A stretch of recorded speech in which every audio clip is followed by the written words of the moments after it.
Oh, hey everyone. Bet you're wondering why the video is like this.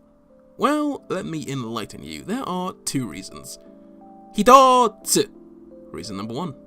If you watched my previous video, then you'll know that I'm currently experimenting with a bunch of new styles and looks for my videos. Just to assuage any fears you guys might have, none of these are going to be sweeping changes. For example, not every single video after this one will adhere to this style, unless of course you really like it. And as you can tell from my tone of voice, the music, and just the overall feel of this video, this is a lot calmer. This video isn't going to have the same energy as my other videos, and I don't know how that's going to go down, but hey, that's more of an experiment, am I right? Or I could be completely lying to your faces and I'm just gonna still spout random shit anyway.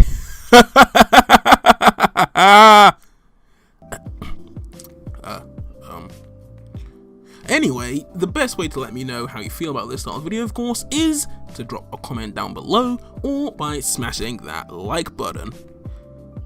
I just said smashing that like button, didn't I? Am I a real YouTuber now? Can anyone validate that for me? Anyway, moving on to the second reason that you're just hearing my disembodied voice. I'm a gacha addict. That might seem a bit random, but I'm just gonna come and lay it out, come and lay it all to bear.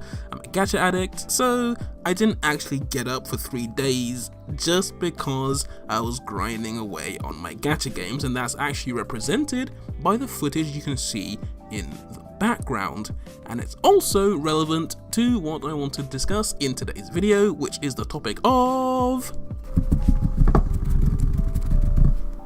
gacha games. Roll the intro.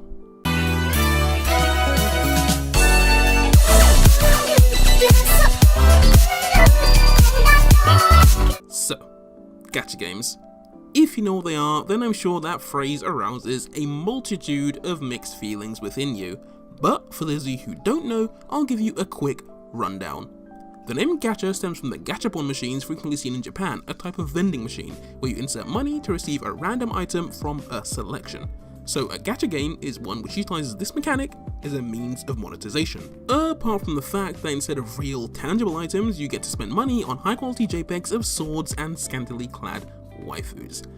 I do not have a problem with that in the slightest. From grinding high-level materials to receiving Valentine's chocolates from your favorite servants, gacha games in my mind have quickly become some of the most popular genre of mobile games. And unlike in my last video, I actually have a statistic to back this up.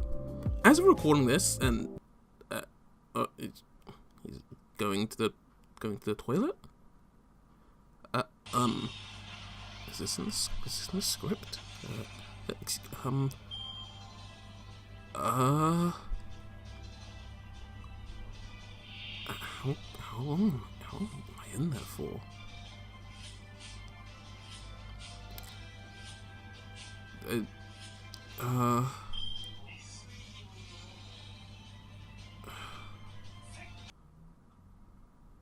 Oh, okay.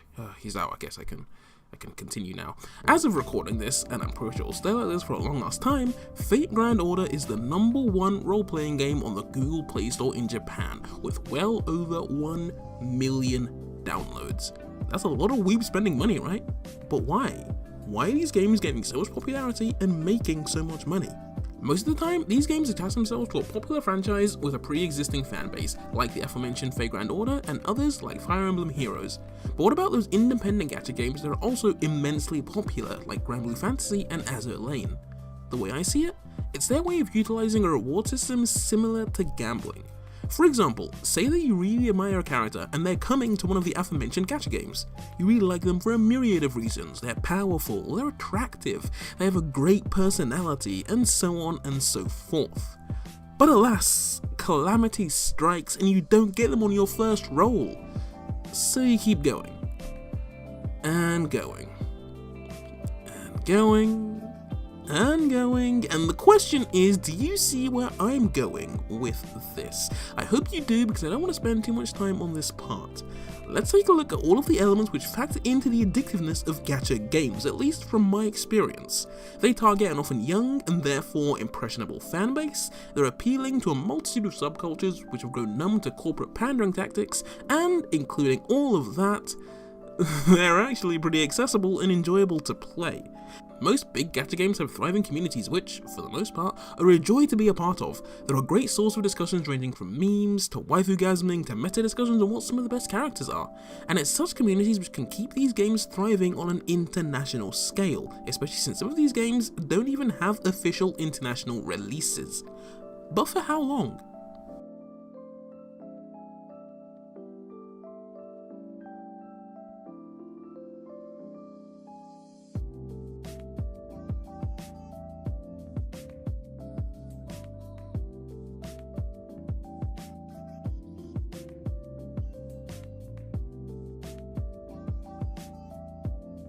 As with every popular game genre, other companies will catch wind of it and begin developing their own versions.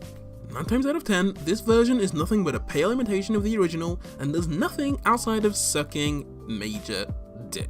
If you've owned a smartphone anytime in the past 5 years, then I'm sure you'll have heard of the game Clash of Clans. I've never played it, so I'm not going to talk in depth about the game itself, but more the effect it spawned after reaching critical mass. So, here's the icon for Clash of Clans. Now, here's the icon for a different game made by a different company called Age of Empires Castle Siege. And here's the icon for Lords Mobile, also made by a different company. And here's one for Total Conquest, again, made by a different company. Oh, by the way, have you guys heard of the completely original game called Clan War HD, which isn't made by the same people who made Clash of Clans? Oh, and there's this one called Battle Bloom 2. It's not made by the same people as Clash of Clans and blah, okay, blah, I'm feeling sick. This makes me sad. This genuinely makes me sad. I'm done with that. But you get my point. Once the secret formula for success is finally revealed, everyone begins to latch onto it as a way of trying to replicate, quite honestly, the financial reverie which the original brought in. And gacha games are by no means immune to this. Take for example Kantai Collection, or Kankol for short. That game was a massive success and was single-handedly responsible for the boom in popularity of thick girls. I mean, ship girls. Ship girls is what I meant to say. Although some of those ship girls are pretty thick, if you know what I'm saying. If you know what I'm saying. Wait, what am I talking about? You don't have to know what I'm saying. There's no euphemism here. There's no reading between the lines. Just look at her. Look at the damn image. Is that not thick? Is that just me? Is that not thick? Anyway, where was I? Oh yeah, Kankol. That game was a huge hit and spawned multiple spin-offs, including an animated series, an animated film, and multiple light novels and manga. Now there's a bunch of other fairly successful alternatives which also anthropomorphize warships and other military equipment, aka copying the Kankol formula, such as Girls Frontline and of course the incredibly popular Azure Lane. But now, what about the 10 out of 10, the exception to the rule, the one game which manages to take the formula and expand on it, the one game which manages to take the formula and evolve? While some of them have arcade and PC variants, most of these games take place on a smartphone, a technological marvel which almost everyone has in their pockets. I bet that you're probably watching this video on your smartphone right now. And with that being the case, why is it taking so long for games to take advantage of the advanced features present on nearly every device? Gyroscopes, stronger cameras, virtual reality. We have the technology, so why can't I interact with my waifus? Oh wait, I can. For those of you who don't know, which I imagine is a fair few of you since I don't see anybody actually talk about this game, there's a game known as Alternative Girls, which makes use of all of the features I have just listed. As well as possessing all the traits of a generic gacha game, it also adds quite a few gimmicky, but also interesting features. For example, you can dress up your characters in a variety of different outfits, minus the struggle of having to grind a shit ton of high-level materials for them.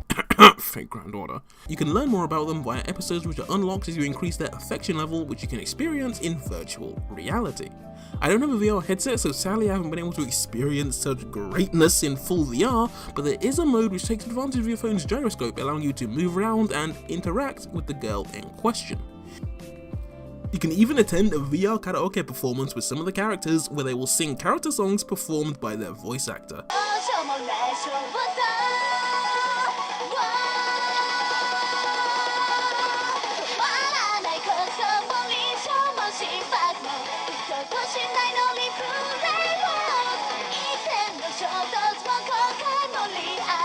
Everything from the main story to regular events to special collab episodes are fully voiced.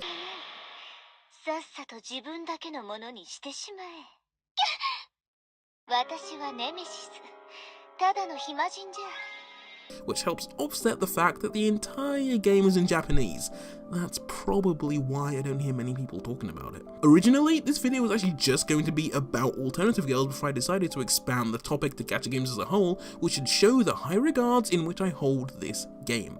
And so do other people, as in 2016, Alternative Girls actually won the award for most innovative mobile game. I understand that not all of these features can easily be incorporated into other gachas, or maybe I'm just spouting shit, because maybe they can be, and it's up to the developers to look for ways to naturally include more innovative features in order to stay on top of the game. Gacha games are still a foreign concept in the majority of the Western world, but we're starting to see them make waves. The English version of Fate Grand Order is a great starting point, and once more developers actually see that there's an international market for this genre of game, I bet you will be seeing more and more of them be localized.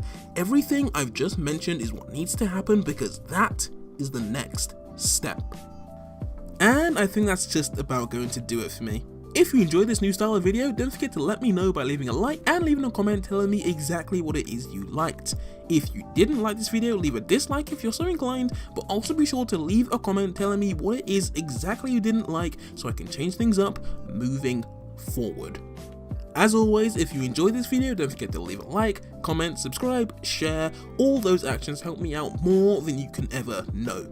Don't forget to follow me on Twitter at OraMagi for more anime antics and random bullshit that I tweet about. And as always, I'll catch you guys in the next one.